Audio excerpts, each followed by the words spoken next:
Mesdames, Messieurs, chers amis. Cette rencontre traditionnelle et conviviale du début de l'année est toujours pour moi un plaisir. Cependant, nous ne pouvons oublier, en ce début d'année, les attentats qui ont meurtri notre pays l'an passé. Nous ne pouvons oublier les attentats qui ont meurtri non seulement l'Europe, mais aussi plusieurs pays à travers le monde. J'ai une pensée particulière ce soir pour les victimes et leurs familles, pour les réfugiés qui fuient leur pays en guerre. Et je suis sûre que cette pensée particulière, vous la partagez avec moi. Nous avons la chance jusqu'à présent d'avoir été épargnés par ces drames. Ce soir, nous célébrons cette nouvelle année, car la vie doit toujours être la plus forte. L'année 2016 sur notre commune a été riche d'événements, de projets, de travaux, et s'est achevée par de belles récompenses. Je ne reviendrai pas sur tout, cela serait fastidieux, mais je souhaite rappeler que nous avons travaillé, et je me permets de penser que nous avons bien travaillé, car nous avons des résultats tangibles. Nous avons travaillé pour le retour du Festival international des artistes de cirque aux côtés de son président. Ce ne fut pas simple, car comme pour tout ce qui touche à la culture, les moyens sont difficiles à trouver. Nous avions anticipé ces moyens financiers, notamment en renégociant la délégation de service public avec le casino, afin de pérenniser des actions culturelles sur la commune. Je souhaite remercier toutes les personnes qui ont œuvré pour le retour du Festival international des artistes de cirque, et je remercie également le département et son président pour le soutien financier qu'il a bien voulu octroyer et montrer ainsi la confiance qu'il a dans notre commune. Grâce à tous ces soutiens et au travail important des bénévoles, nous avons pu assister de la vie de tous à un magnifique festival. Si je parle ce soir de ce festival qui rayonne sur toute l'agglomération et bien plus loin, c'est qu'il est un événement important de la programmation culturelle de Saint-Paul-des-Dax.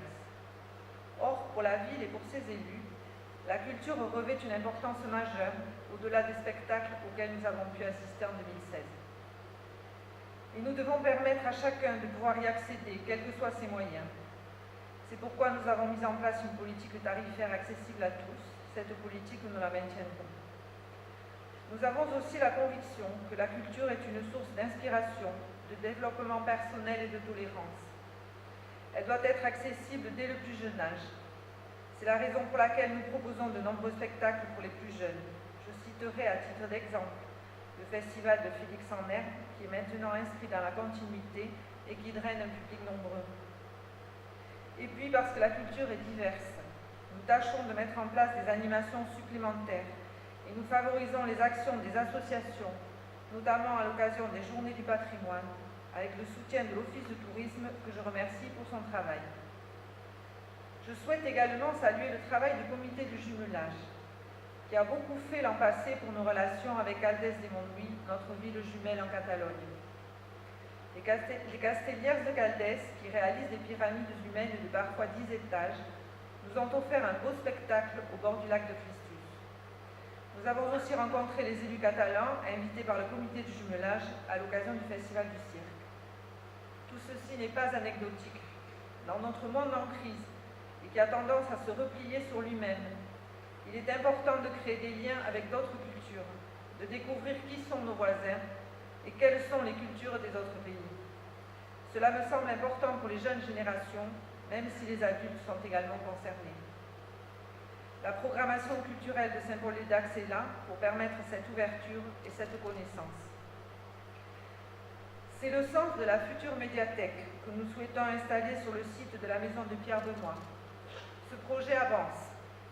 Il avance pour permettre un accès à la culture par la lecture, l'art ou encore la sculpture. Des animations, des conférences et des expositions seront possibles dans ce lieu qui se situe au milieu d'un espace boisé glacé magnifique. Cette future médiathèque permettra, je l'espère, de satisfaire la curiosité des petits et des grands. Et puis en 2016, Saint-Paul a reçu plusieurs distinctions. Tout d'abord, le prix Territoria d'argent, attribué par l'Observatoire national de l'innovation publique sous la présidence du ministre des collectivités territoriales. La ville de Saint-Paul-des-Dax a reçu le Territoria d'argent dans la catégorie pilotage et évaluation, qui salue 8 années de travail pour la démarche qualité. Cette démarche a pour objectif d'améliorer le fonctionnement de la collectivité au service de la population. Outre le prix, il me semble important de souligner la préoccupation des salariés d'offrir un service de qualité aux administrés. Car si la volonté politique a toujours été là, le travail des services a permis la mise en œuvre de cette démarche concrètement et avec assiduité. Quelques semaines plus tôt, Saint-Paul-les-Dax obtenait la première place d'un classement tout aussi important à mes yeux, celui de l'accessibilité. En plaçant Saint-Paul-les-Dax en tête des villes des Landes pour son accessibilité, les associations qui réalisent ce classement ont reconnu les efforts importants de notre commune à destination de tous les habitants sans discrimination. Il s'agit aussi de l'effort consenti par les commerçants dans l'obligation de l'aménagement qu'ils doivent mettre en place pour leurs activités, et je tiens à les remercier car il est question ici de solidarité et de la prise en compte de tous. Et je viens d'apprendre que nous avons obtenu le 2e cœur pour le label Ma commune a du cœur grâce au dispositif de défibrillateur installé dans la ville. Mais 2016 a surtout été pour nous une année de grands travaux dont certains ne sont pas encore terminés. Le plus important, la Plaine des Sports, verra en 2017 sa finalisation et son inauguration. Ce projet a mobilisé beaucoup d'énergie. Dans les services de la mairie, je suis persuadée que les agents et les responsables, à commencer par le directeur général des services, se souviendront longtemps de la Plaine des Sports de Saint-Paul-les-Dax. Des services techniques, administratifs aux services financiers, ce fut un travail de longue haleine qui a fait l'objet de nombreuses réunions. Les terrains de football seront ouverts pour les joueurs en 2017. Les espaces ludiques dédiés aux enfants, les agrès fitness, le parcours santé et la demi-piste d'athlétisme seront quant à eux bientôt ouverts. Ce ne fut pas simple. Cela a demandé du temps et des moyens, mais le résultat est à la hauteur de nos attentes et je souhaite remercier plus particulièrement aujourd'hui les services qui vont livrer aux habitants un outil sportif et ludique de qualité. Cet espace confortera l'esprit sportif qui règne à Saint-Paul-les-Dax. Les différentes manifestations sportives, vous le savez, remportent beaucoup de succès auprès des habitants. L'affluence à l'occasion de la manifestation Sport pour tous organisée au printemps, ou la Saint-Pauloise au mois de juillet, témoigne d'un bel engouement pour les activités sportives. La Plaine des Sports permettra, j'en suis persuadée, la création d'autres manifestations tout aussi réussies. Je souhaite à ce sujet remercier également l'ensemble des élus qui s'investissent beaucoup dans l'organisation et la réussite de ces actions. Un autre chantier qui verra sa finalité en avril prochain, la réfection de la cantine scolaire de l'école Henri Lavielle. Nous poursuivons avec ces travaux et le déploiement du numérique dans les écoles une modernisation indispensable aux plus petits. Cette volonté est accompagnée par ailleurs d'un travail pédagogique reconnu par l'inspection d'académie. Et toujours en cohérence avec les objectifs pédagogiques, la ville a souhaité être partenaire de l'inspection académique, de l'Agence régionale de santé et des associations PEP 40 et Autisme Land pour l'implantation d'une unité enseignement autisme sur notre territoire. Cette unité se trouve à l'école Jules Barouillet et permet d'accueillir 7 enfants grâce au travail d'aménagement des locaux par les services de la ville. Là aussi, la commune fait preuve de solidarité, car il n'est pas acceptable de laisser des enfants sur le bord du chemin. Il est de notre devoir de trouver des solutions.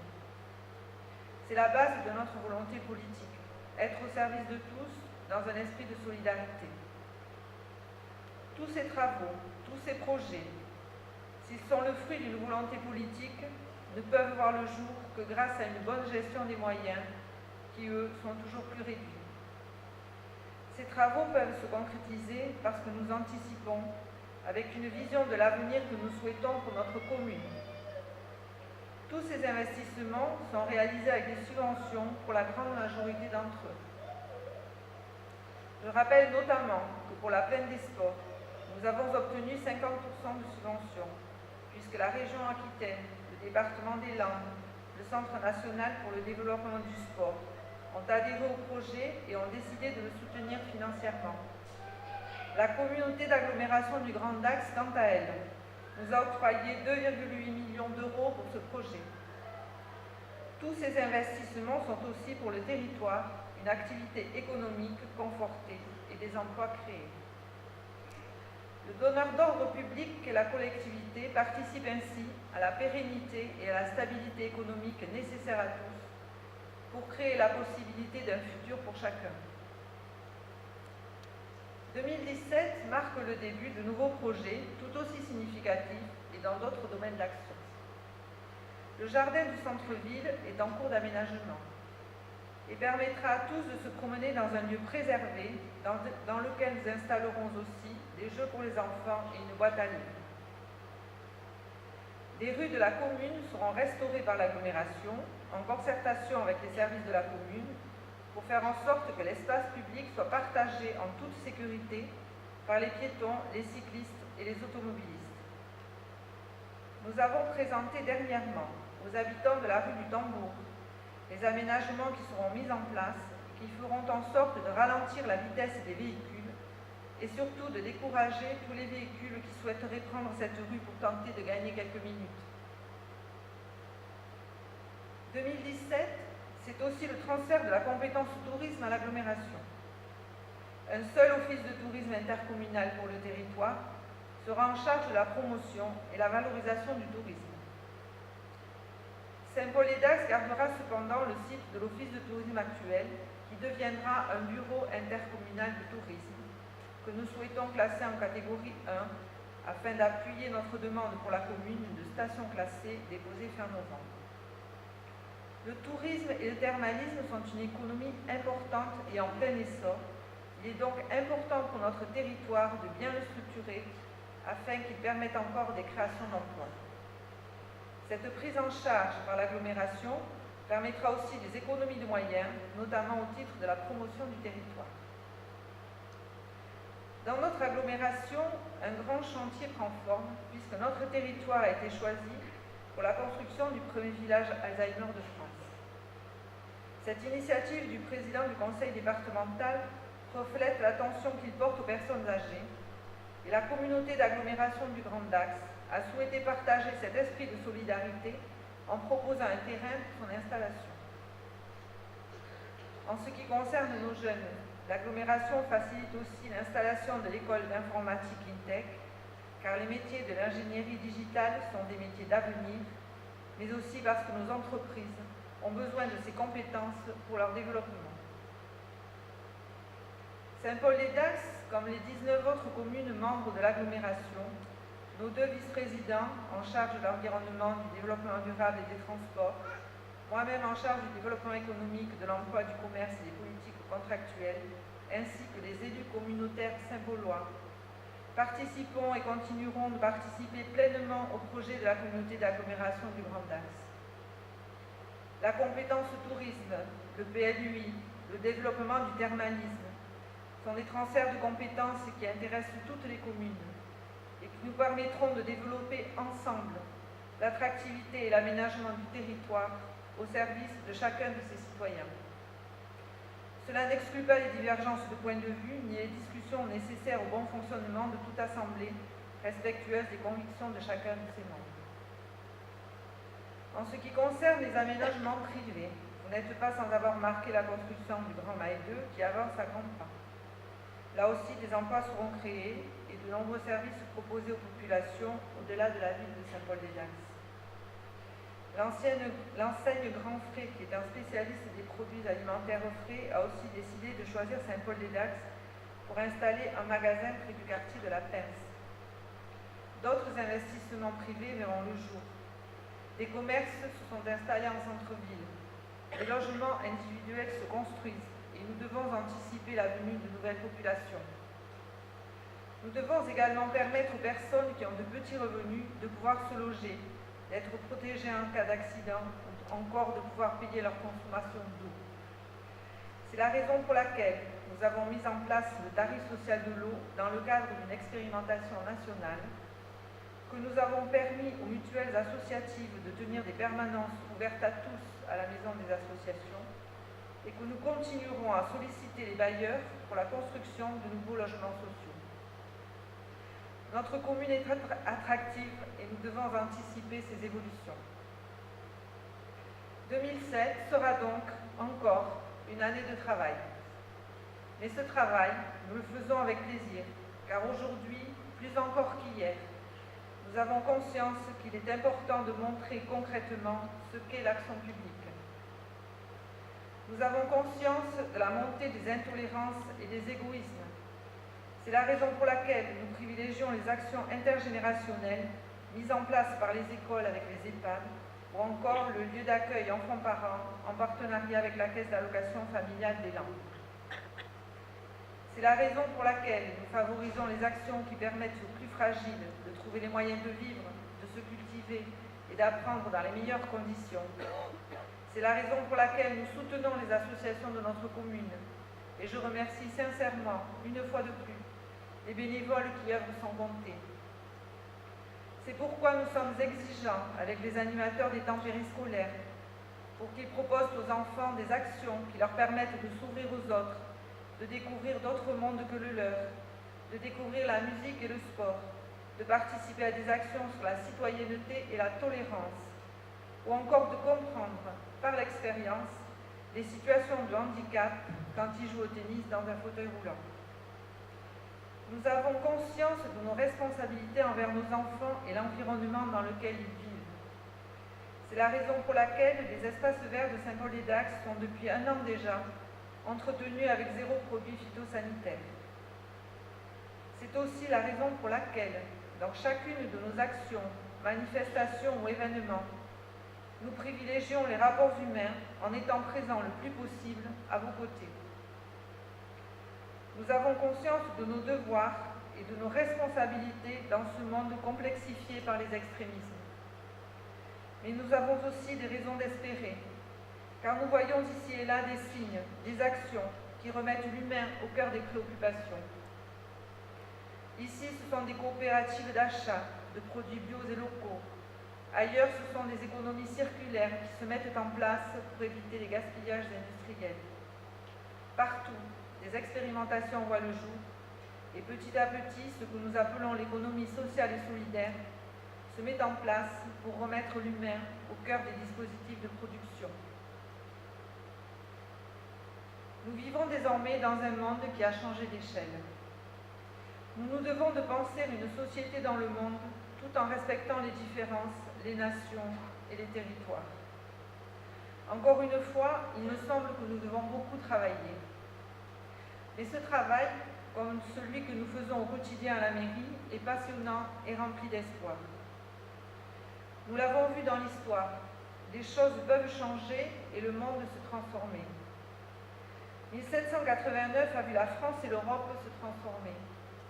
Les démocraties se sont installées. Les citoyens ont pu exprimer leurs opinions. Nous avons le droit de vote et nous avons le devoir de l'utiliser. Je formule le vœu en ce début d'année 2017 qui verra de nombreuses échéances électorales, que nos concitoyens sont nombreux à exprimer leur choix pour faire barrage à l'intolérance et au racisme.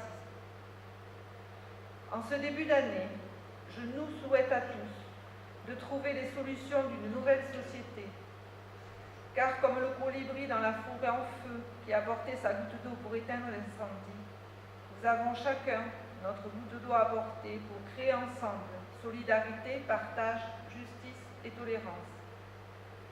C'est notre responsabilité d'adultes et de citoyens de travailler à la construction d'un monde plus serein, plus juste, plus tolérant et plus solidaire.